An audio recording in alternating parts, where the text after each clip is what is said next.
Да, се враќаме во студиото. Тука е универзитетскиот професор Јове Кикиновски. Професоре, добро дојдовте во студио 10. Добар ден, добро ме најдов. Благодарам за поканата. Ке разговараме за сето оно што се случува на политичката сцена и тука се разбира, еве ќе почнеме со она неизбежна тема борба против корупцијата, нешто за што зборуваме 3 децении ми се чини и никако не успева да тргнеме во некаква позитива, како да се вртеме во круг, но не се, ќе видиме. Еве, интересна ми е вчерасната изјава на премиерот Мицкоски, каде тој што зборува за во поглед на заплена и конфискација на имот стекнат на нелегален начин. Тој вели дека борбата против корупцијата ќе засили, дека оваа влада дури сега ќе ги покаже најсилните адути во таа насока. Па еве генерално за влез во темата. Како гледате на ова? Се бореме ли реално против корупцијата? Па, гледајќи и правејќи една ретроспектива на назад, а имајќи ги во предвид и последните податоци кои што во текот на вчерашниот ден ги слушнавме од министерот за внатрешни работи, чинам дека сме на добар пат конечно да искрено се избориме против корупцијата, против криминалот. Чинам дека премиерот можеше да биде и подециден, не само да каже дека ќе имаме конфискација и ќе се гонат кривичните дела, туку знаејќи од меѓусебните разговори со него, знам дека тој сериозно го мисли ова, меѓутоа мислам дека пропушти да каже дека кривичните дела, кривичните постапки кои што ќе бидат покренени нема да снајдат истата судбина како што ги имаше оние во минатото, каде што едноставно беа процесирани одредени кривични дела, па понатаму поради чудни околности застарува, се одложува до немај каде, имаше многу благи казни во тој сегмент, па од друга страна се откажува, значи се користеа сите можни недозволени средства за да се, односно дозволени средства за да се пролонгира доаѓањето до правдата, поготово во делот на конфискацијата. Исто сметам дека можеше да потенцира дека не смее да ни се случи таква конфискација како што имавме во минатото. Што ни се случи? Имаме икс случаи каде што беше конфискуван имот кој што е незаконски стекнат, а од друга страна се дојде во ситуација да тој истиот од кого што е конфискуван повторно се јавува во улога на купувач на тој имот кој што е ставен на јавно надавање, па дури со сериозни закани, како што читавме по медиумите, кон лицата кои што се обиделе да конкурираат на тој имот. Или не може да се дозволи служење на казни онака како што се служеше, да речеме. Каде што се пресудуваа минимални казни од една страна, а од друга страна најголемиот дел се поминуваше во полуотворени оделенија, каде што прашање е дали воопшто лежеле дали отслужувале казната. Така да, ако тоа го елиминира, а сметам дека е на добар пат да го елиминира, сметам дека навистина ќе имаме сериозен напредок во борбата против корупцијата и против криминалот. Јас, она што го слушнав вчера, навистина сум воодушевен и би сакал со уште позасилено темпо да продолжи Министерството за внатрешни работи.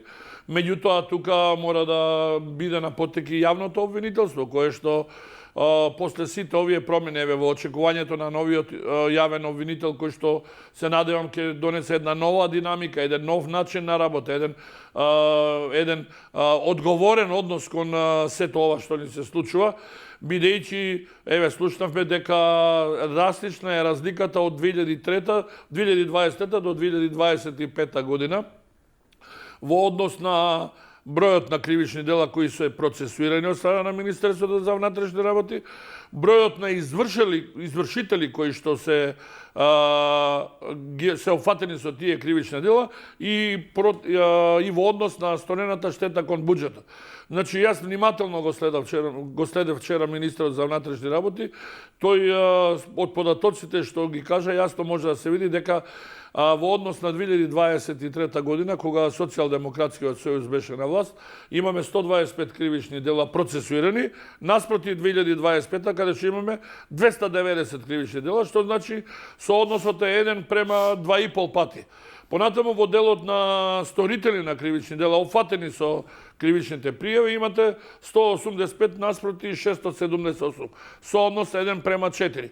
И она што е најдрастично, тоа е штетата која што е направена со процесураните кривични дела во 2023 година. Имаме штета на буџетот офатена е од 6 милиони евра, а овдека во 2025 година податоците велат дека имаме 380 милиони евра, што значи 1:60.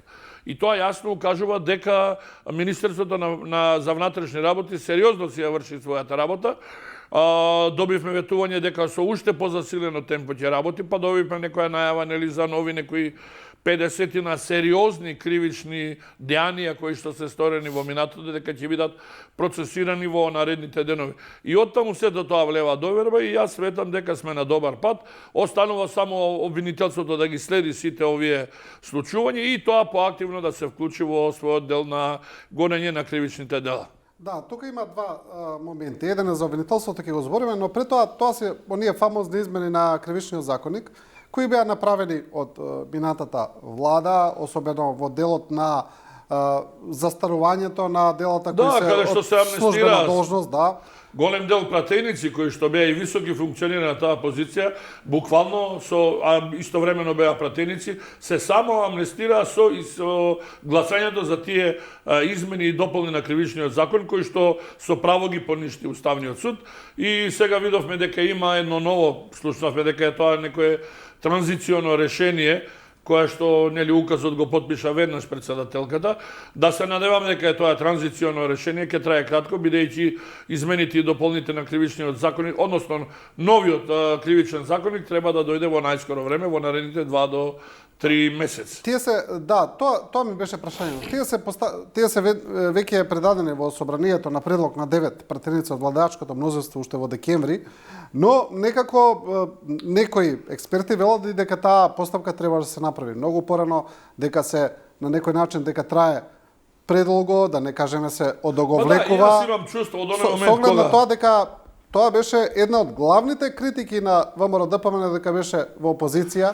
А сега 2 години, да речеме, од оваа влада, се уште не се направени тие измени. Да, јас имам чувство дека по донесувањето на одлуката на Уставниот суд се затаи малку, меѓутоа ако се веќе влезени во собраниска процедура, добро е, бидејќи нели го фативме последниот воз, ако така можеме да речеме, меѓутоа истовремено и беше укажано од страна на Уставниот суд дека треба да се инкорпорираат, односно да се вратат тие измени, меѓутоа одат по една друга процедура, каде што ќе имаме нов изменет, нов кривичен законник, во кој што сметам дека сето она што е укажувано досега и она што е како аномалија ќе биде исфрено и ќе имаме сериозен кривичен законник во кој што нема да има дубиози како што ги имавме и досега. Односно нема да биде поле на нови експерименти кои што ги прават не само пратениците, туку едноставно и надлежните правосудните органи.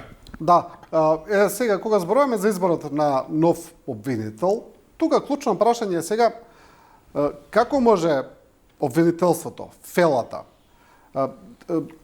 правосудните органи, како може да се избере обвинител кој навистина би знаеле дека нема да биде под политичко влијание? Бидејќи знаете како, сега секоја власт отпрлика дали го критикува јавниот обвинител во насока на тоа дали процесите кои тој ги спроведува и одат во корист или не. Некако така барем било до сега. Генерално така е. Како сега да излеземе од таа ситуација? Имаше една практика во минатото имаше практика, иако и таа не е добра практика, бидејќи ако е на власт партијата која што е на власт, тогаш опозицијата го дава јавниот обвинител. Меѓутоа, со самиот чин на предлагање на обвинител од страна на опозицијата, исто така можеме да кажеме дека може да биде пристрасен до така политизираност. Значи се зависи до самиот човек, до самиот обвинител кој ќе биде избран, бидејќи мора да остане непристрасен, мора да биде сериозен гонител на сторените кривични дела без разлика на политичката припадност. Значи, начинот на кој што е поставен можеби не е најидеален, меѓутоа близко сме до идеалноста. Можеби проблемот е во Советот на јавни обвинители, во неговата структурна поставеност, иако е добро замислена, меѓутоа во персоналниот состав сметам дека можеби е проблем, бидејќи нели ние го имавме и судскиот совет на кој што му беше изгласена недоверба од страна на собранието, па понатаму тие продолжија и понатаму да функционираат. Ако го подигнат нивото на автономност, да не зависат, да не подлегнуваат под притисоци и за сето тоа да има плюс кривична одговорност, сметам дека можеме сериозно да имаме сериозен јавен обвинител кој што ќе биде на висината на задачата и конечно ќе го реализира оној наш сон кој што го сонуваме нели од самиот ден на осамостојување, да имаме демократска правна држава, да имаме владење на правото. Да, тоа што го зборувате е интересно, бидејќи обвинителството има законски можности и надлежности за тоа навистина да биде автономен орган. Законот тоа им го возможува. Кога зборуваме за судството. Да, меѓутоа тука очигледно дека доаѓа до израз субјективизмот, односно карактерот на самите обвинители, бидејќи ние слушнавме многу гласини, меѓутоа и многу индиции за голем број на обвинители кои што не се на висината на задачата, кои што едноставно превземале по диктат или со одредена намера одредени кривични постапки против одредени персони и сметам дека дел е излезено во јавноста, меѓутоа сметам дека дел ќе излезе на виделина. Многумина ќе се охрабрат да кажат што се случувало на релација одредени обвинители, одредени бизнисмени кои што биле на некој начин рекетирани или уценувани за одредени сторени или несторени кривични дела. Да, тоа е се поврзано и со довербата во судството и со оние фамозни анкети, тие фамозни 2%, кои не се 2%. 2% не се фамозни, мислам дека се реални. Не, 2% се според анкетата тие што најмногу не веруваат, да речеме, но реално некаде се 20-30% што не веруваат во судството. Не е тоа толку важно. Важно е што зборуваме за правосудството. Ние знаеме дека власта во земјата е поделена на 3 конститутивни гранки. Имаме извршна, законодавна и судска власт. Тоа е национална поделба на власт. Но судската власт не се однесува како да е гранка на власта. Тие се цело време некако подчинети на некакви политички одлуки, на политичките субјекти. Сакам да кажам, не се однесуваат. Да, знаете што, не се на висината на задачата. Мораме да бидеме објективни. Тие имаат доволно законски можности да бидат апсолутно самостојни и недопирливи од страна на политичарите. Меѓутоа, жално е што голем број на суди и обвинители се ставаат во служба на политичарите, во служба на политичките партии. Сите знаеме како тие многу брзо го преоблекуваат адресот кога една партија ќе дојде на власт, како се однесуваат кога друга политичка партија. И тоа е резултат на таа неодговорност која што им е загарантирана нели со законите. Доколку има одговорност, тие не верувам дека би се однесувале на овој начин како што се однесува досега и оттаму мора да се изнајде механизам каде што и тие морат. Не можат судиите после многу сторени грешки и понатаму да останат на својата позиција вечно да бидат избрани. Тоа се однесува и на обвинителите, и на судиите, значи оттаму мора да има одговорност. Се додека немаме одговорност од нив, ние не можеме да бараме, мораме да бараме, меѓутоа тие нема да се заштитат себе си едноставно и нема да прекинат со тие лоши практики кои што го практикуваа во минатото. Да. Професоре, вашата колумна е многу интересна. 2026 нема да биде спектакуларна, но може да биде пресвртна. Таа колумна ми е интересна од повеќе причини, бидејќи обработувате низа на општествени сегменти, онака правите анализа на сегмент по сегмент. Да. Сега, зошто, да разговараме за неколку аспекти од неа, бидејќи всушност така ќе направиме анализа на сите случувања. Зошто 2026 би можела да биде пресвртна? Според што, на што го темелите тој ваш, ајде да речеме, оптимизм? Па пресвртна во смисла да конечно се стабилизираме како како држава ги стабилизираме институциите, да порасне довербата на граѓаните во институциите. Јас тоа го формулирав како 2026 година, веројатно нема да биде да донесе драматични пресврти во Република Македонија, но и од фактот дека вакви години каде што немате силни потреси, каде што немате преголеми очекувања, каде се многу важни за поставување на стабилните основи на државата во иднината. И тоа се однесува, јас не сум економист, меѓутоа сметам дека економијата ќе биде и понатаму со еден умерен раст, со една подобра предвидливост во смисла да зацртаните 3% не можат да го зголемат нагло, да речеме, животниот стандард на нас граѓаните, меѓутоа од друга страна може да постави основи за една идна релативен благ скок и покачување на стандардот. Од друга страна, на полето на надворешната политика исто така сметам дека немаме некои спектакуларни случувања, од причина што тие се случуваат надвор од нашата држава, на внатрешен план ние нема да имаме. Сметам дека и оваа година ќе помине така во делот на евроинтеграциите, можеби ќе имаме среќа ако се донесе политичка одлука да биде примена на мала врата Украина, па да ги примат и сите држави од Западен Балкан, и тогаш сметам дека тоа е најидеалното решение, бидејќи на ваков начин ние и понатаму ќе продолжиме со обструкциите кои што ги прави Бугарија во овој момент, иако нашите ставови мислам дека се кристално јасни, и премиерот Мицковски ги кажа со тие две гаранции кои што ги бараме, значи бараме гаранции дека нема да има понатамошни барања и условувања на билатерално ниво од страна на Република Бугарија, а од друга страна и да се признаат согласно меѓународното право, меѓународните конвенции, македонското малцинство во Република Бугарија. И сметам дека на тој план може да се преговара, меѓутоа тешко би одале тие преговори, бидејќи за разговор се потребни двајца. Сметаме дека, јас лично сметам дека Бугарија е многу тврда, па уште би било пострашно доколку нивниот председател кој што си поднесе оставка, доколку формира политичка партија и доколку победи, сметам дека тоа може да се пролонгира уште и понатаму, меѓутоа ние мораме да бидеме достоинствени и мораме да обстоиме. И оттаму велам, можеби е најдобро ова евентуалното запирање на војната во Украина и брзиот прием на Украина во Европската унија да доведе да и ние од Западен Балкан во пакет влеземе. Тоа би било најидеалното решение за нас. Ајде малку да поразговараме за ова, значи за исто така таа наша вечна исто така евроинтегративна приказна, веќе земје кандидат сме од 2006 година, мисля, че не?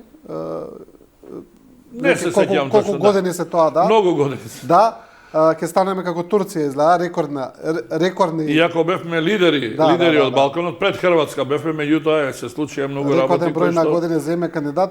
Но сега, видите, за ова што го зборувате во однос на преговарачката рамка, тука има два спротиставени става. Еден е тој, овој што сега вие го кажавте, тоа е нашата позиција, која, да, недвосмислено ја кажува премиерот Мицковски повеќе пати ја повторува, а друга е, јас не би кажал бугарска, туку европската позиција, она што не го кажуваат европските представници кои доаѓаа во земјава, нешто скоро ги нема одамна, кои велат вака, видите, имате преговарачка рамка, тоа е европски став, тој веќе не е бугарски став, таа е преговарана и нема тука веќе што да се преговара. Имате услови кои треба да ги исполните. И сега, тука знаете како се чувствуваме, како да сме во некаков диалог на глуви. Ние велиме едно, тие нешто сосема друго, нема средина тука. Така, нема средина, да, меѓутоа мислам дека тоа е резултат на оној фамозен консензус кој што го имаат поставено по однос на донесувањето на одлуките, меѓутоа со случувањето на глобален план, на некој начин поттиснувањето на Европската унија од страна на Соединените американски држави и нејзина една, би рекол, позиција која што се повлекува од онаа позиција која што имаше, сметам дека и незадоволството кој што постои кај голем број на држави, посебно групата, вишеградската група која што честопати укажувала и е на наша страна, сметам дека може набрзо да дојде и до одредени промени во Европската унија, каде што се погласни се заложбите да одлуките не се носат со консензус, бидејќи тешко се донесуваат. Еве тоа се случува и кога е прашањето да оние држави кои што му опонираат, да речеме со Унгарија, со Словачка, со Австрија и така натаму, може би најверојатно би требало, доколку прават некои реформи, би требало да ги направат реформите со оглед на моменталната ситуација која што не им дава една привилегирана позиција, сметам дека може да дојде до измена на тој фамозен консензус и да дојде со некое квалификувано, дали ќе биде двотретинско мнозинство од вкупниот број држави или ќе биде обично мнозинство, тоа ќе очекуваме и ќе се надеваме дека би било во текот може да се случи во текот на оваа година, бидејќи факт е дека неминовни се реформи во начинот на функционирање на органите на Европската унија. Да, тоа би било најдобро решение за нас, се разбира, да се смени начинот на гласање во Европска унија. Тие се разбира сега тоа го прават поради војната во Украина, поради несогласувањата внатре во унијата како да се оди понатаму, не поради нас, но за нас би било Да, сигурно, знаете, они смени. сега имаат навистина сериозен, имаат и внатрешен проблем, го имаат проблемот со Соединетите американски држави, од друга страна го имаат проблемот со Русија. Еден дел од Европската унија ја поддржува Русија, бара друго решение, другиот дел ја поддржува Украина, а од друга страна Трамп е тој кој што се обидува на некој начин да балансира и да ги урамнотежи тие односи за да дојде до некое примирие. Јас сметам врзостова на она што го следам по медиумите. Во петок постои некоја средба во делот на решавањето на проблемот со Иран. Ако го решат прашањето на Иран, на добар пат сметам дека да одат, тука за да не дојде до една регионална поголема нестабилност, вклучени притискаат и Катар и Египет притиска. Сметам дека по завршувањето на тоа, мислам дека во скоро време ќе дојде и примирието помеѓу Украина и помеѓу Русија, така да ќе имаме ново оцртање најверојатно на границите во тој дел и ќе дојде до ново преструктурирање на силите во светот. Кога зборуваме за Украина и за она што се зборува дека Украина би можела да биде пуштена на брза трака за прием во Унијата заедно со Грузија, дел од аналитичарите велат дека би било трагично тоа да се случи доколку во тоа не бидат вклучени и балканските држави кои чекаат. Значи зборуваме за Македонија, Албанија и Црна Гора и Србија, кои се одамна кандидатски земји. Тоа е убава идеја и би биле среќни доколку се реализира. Знаете како, ворите сите тука имаат симпатии за Украина која е погодена од тешка војна, од агресија од Русија и така натаму, и никој нема против Украина да биде примена, но видете, ние како би била голема неправда кон балканските земји во исто време да не бидат примени. Сигурно, јас мислам дека доколку тоа се случи, доколку се донесе политичка одлука за примање на брза лента на Украина, сметам дека ние не смееме и нема да бидеме изоставени, од причина што Западен Балкан покажа сериозни резултати, посебно во делот на меѓусебната соработка на релација Албанија, Србија и Македонија, иако одреден дел како Косово, Босна и Херцеговина со скепса го примаат тоа, час присуствуваат на тие седници на Западен Балкан, част не присуствуваат, меѓутоа сметам дека за овие три држави ќе биде од голема корист и конечно ќе реализираме нашата замисла да бидеме рамноправен партнер во Европската унија. Кога зборуваме за тоа и за вашата колумна дека 2026 може да биде пресвртна и за Европската унија, тука е и онаа друга страна на приказна, така да што многу мина велат.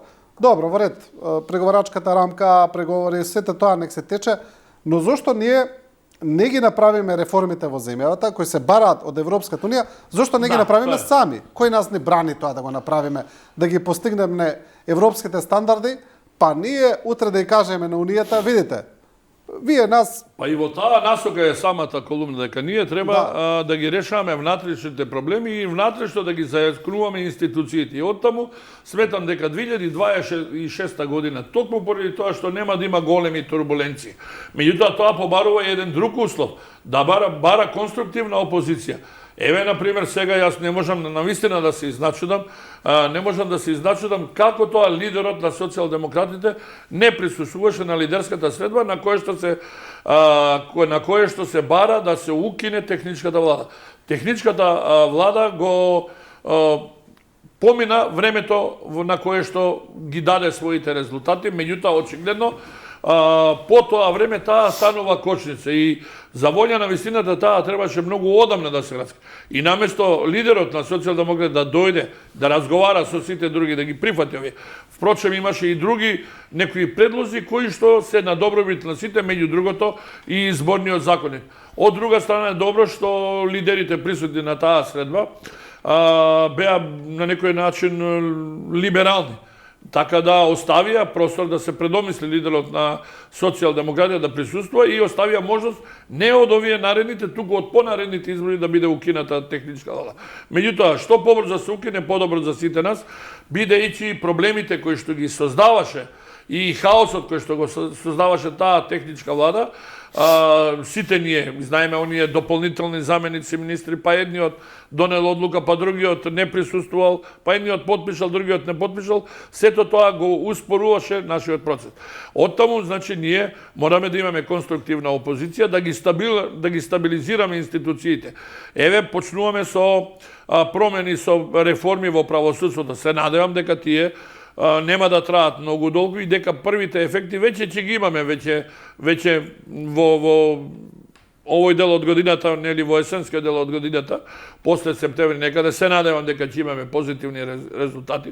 Меѓутоа ќе треба да ги стабилизираме и другите институции, се со цел конечно нели да задоволиме што е можно повеќе, отвориме што е можно повеќе поглавја, бидејќи неодамна нели имавме дека тој постмониторинг што е една добра вест се укинува и дека сме на добар пат да конечно нели да заличиме на вистинска држава која што ги практикува сите елементи на демократијата и оние демократски вредности. Да, но професоре, еве кога зборуваме за укинување на техничка влада или за лидерската средба или за таа приказна за конструктивна опозиција, и тоа е приказна која не се повторува.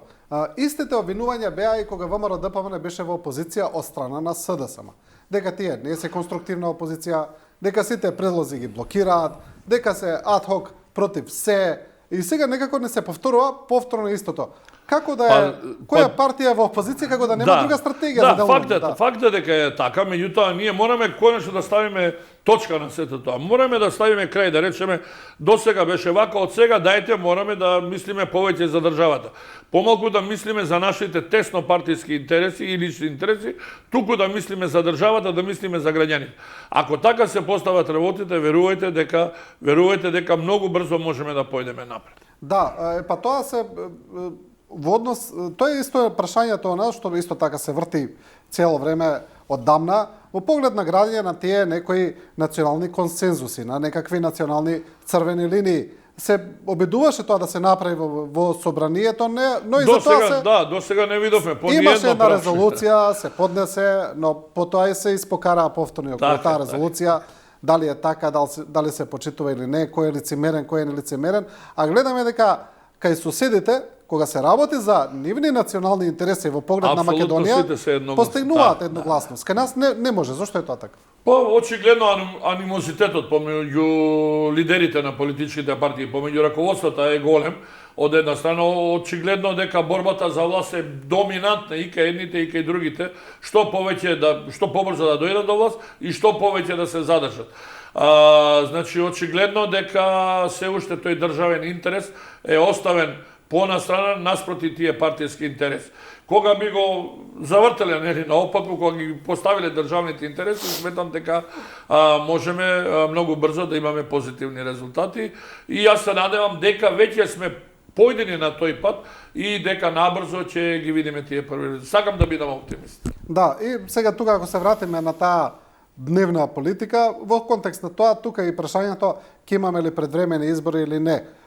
Владата вика не, нема да има, ќе идат редовни, опозицијата велат не е така, власта се спрема за предвремени избори, бидејќи тоа им одговара политички во моментов. Па вие како гледате, мислите ли дека ќе има предвремени избори?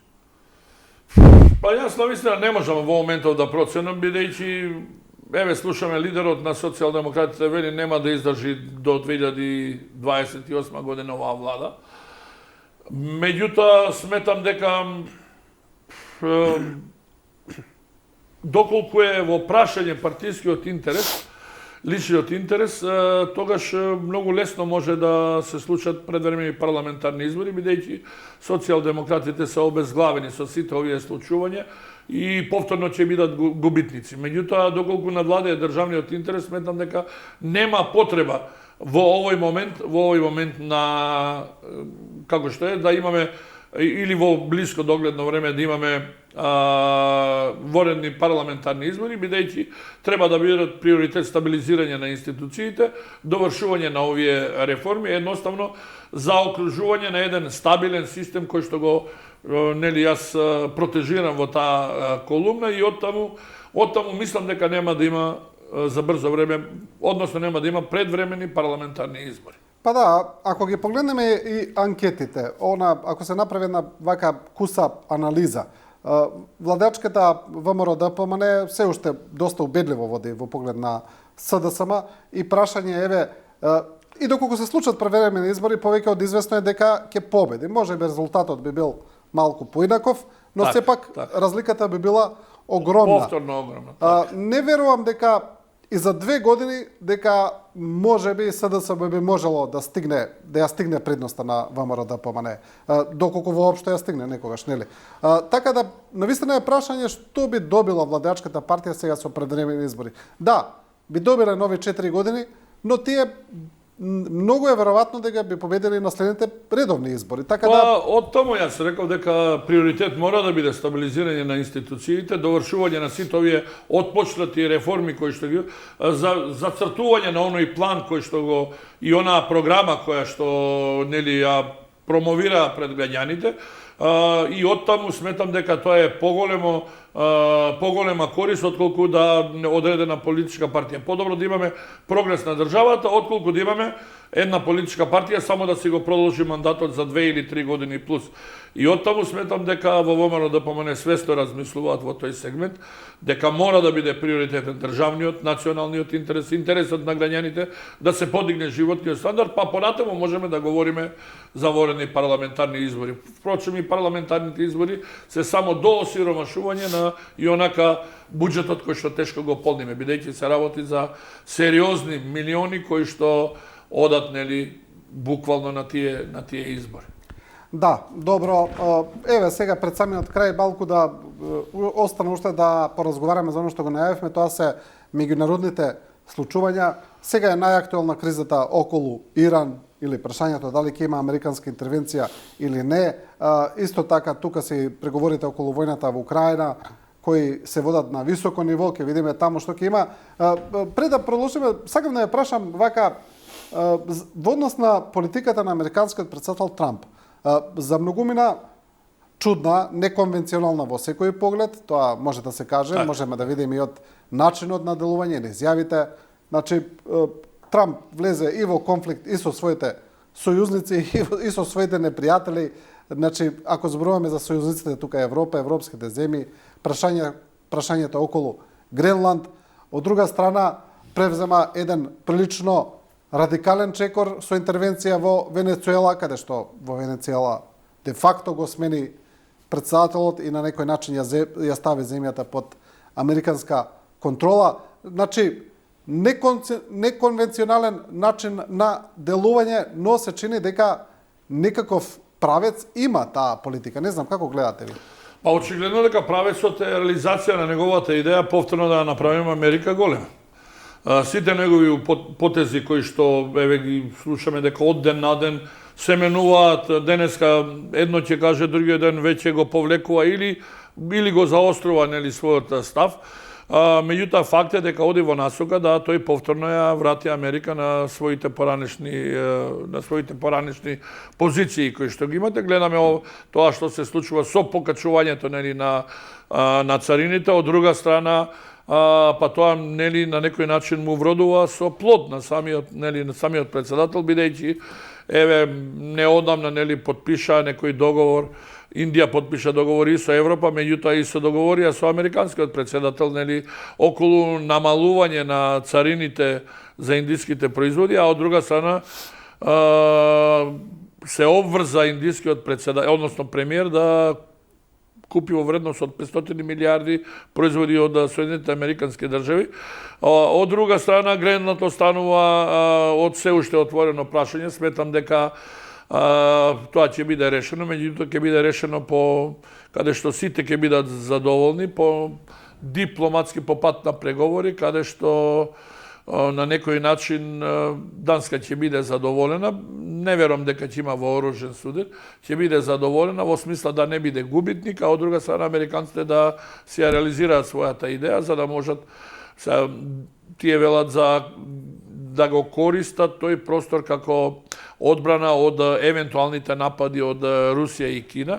Меѓутоа сметам дека тука има и други интереси околу користењето на минералните суровини и така да ти имаат голем број нели на фирми кои што функционираат, само ќе го зајакнат претпоставуваме нивното присуство на економски план па и на воен план.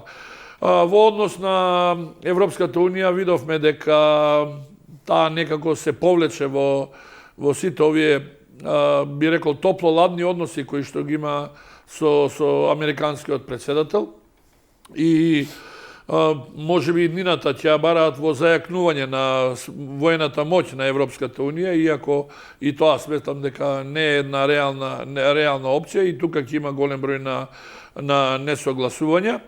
Меѓутоа факт е дека НАТО сојузот ќе остане стабилен. За сега се уште ќе остане стабилен, бидејќи доколку ја нема Америка во НАТО пактот, верувајте дека тој нема ни да постои.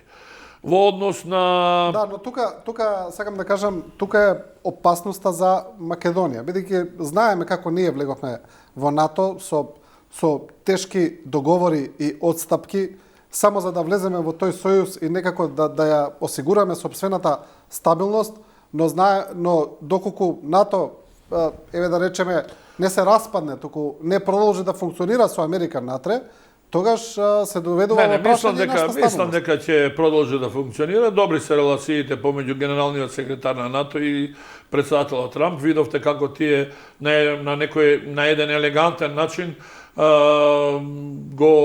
на некој начин му кажаа на светот дека нема да има воена интервенција на островот Гренланд, нели? Да, но самото тоа што се постави како прашање е проблем. Сигурно дека е проблем. Сега зборуваме за две НАТО членки. Нормално е да има подигање на тензиите, меѓутоа многу е голем влогот за да дојде до растурање на една таква сериозна воена организација и никој не би се осудил, поготово не Соединетите американски држави кои што се столбот на таа асоциација. Да, во однос на Иран таму се собрани сериозни американски воени сили и таму веќе според проценките има доволно сили за интервенција. Да, меѓутоа иранците исто така пркосат. Тие пркоса и минатиот пат пред да биде бомбардирањето. Мислам дека се ќе зависи од ајатолахот Хамнеи, бидејќи закажани се во петок преговори помеѓу делегациите на Соединетите американски држави и Иран. И доколку тој дозволи да присуствуваат, мислам дека ќе се најде заеднички јазик.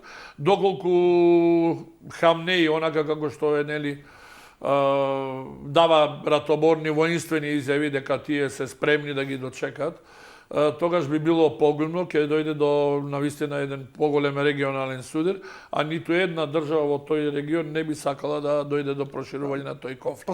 Да се надеваме дека Хамнеи ќе биде широк и ќе им дозволи на нивните представници да присуствуваат на средбата во петок и конечно бидејќи доаѓаат најави дека можно е мирно решение на сето тоа. Последните информации кои ги објави New York Times се дека високи ирански представници им кажале на американците дека тие ќе се согласат целосно да ја прекинат својата нуклеарна програма и да се откажат од неа. Да, ги читам и тоа некако оди во насока на тоа што го кажа и претседател Трамп неколку пати, кој вели оставете тоа што го кажуваат јавно, верувајте дека во нашите директни комуникации се повеќе од спремни за преговори. Така да тоа можеби би можело да биде решение за да нема војна интервенција, бидејќи знаеме дека кога Иран се откаже од својата нуклеарна програма, на тој начин престанува опасност за Израел, а всушност тоа е и целта на целата оваа акција. Тоа мислам дека конечно ќе надвладее разумот, нема да надвладее силата, така да на општо задоволство на сите нас кои ги следиме, меѓутоа на општо задоволство и на тие луѓе таму кои што живеат, бидејќи ниту една војна не донела добро, верувајте дека само поголем број на жртви и непотребни издатоци каде што последиците се трајни. Во поглед на војната во Украина исто така имаме сериозни преговори, сега се водат на трилатерално ниво помеѓу Америка, Русија и Украина. Цело време се најавува и таа некоја можеби можна средба директна и помеѓу председателите, 24 часовно примирие, да, и помеѓу председателите Зеленски и Путин. Не знаеме дали ќе дојде до таа средба, но сакам да ја прашам нешто. Овие преговори се одвиваат во фази. Имаме неколку пати се одвиваат на прилично високо ниво, се подигнуваат очекувањата максимално, излегуваат најави дека е многу блиску до договор и потоа некако сето тоа се распрснува. Мислите ли дека овој пат ќе биде поинаку, дека можеби сигурно би сакал и сите најави кои што доаѓаат сега се поублажени за разлика од минатата. Меѓутоа од друга страна јас не знам, можеби е тоа некоја игра помеѓу председателите Путин и помеѓу Трамп, бидејќи тие има една средба на Аљаска пред неколку месеци по самото доаѓање. Ние не можеме да знаеме што таму се договорило, меѓутоа факт е дека се игра топло-ладно од една страна, час бара да не купуваат нафта од Русија, а од друга страна го фали председателот Путин како човек кој што сака мир. Така да не можеме се уште да ги прочитаме вистинските намери. Меѓутоа, јас се надевам дека ќе преовладува разумот и дека ќе дојде конечно до примирие, со каде што Украина најверојатно ќе направи сериозни територијални отстапки за сметка на Русија.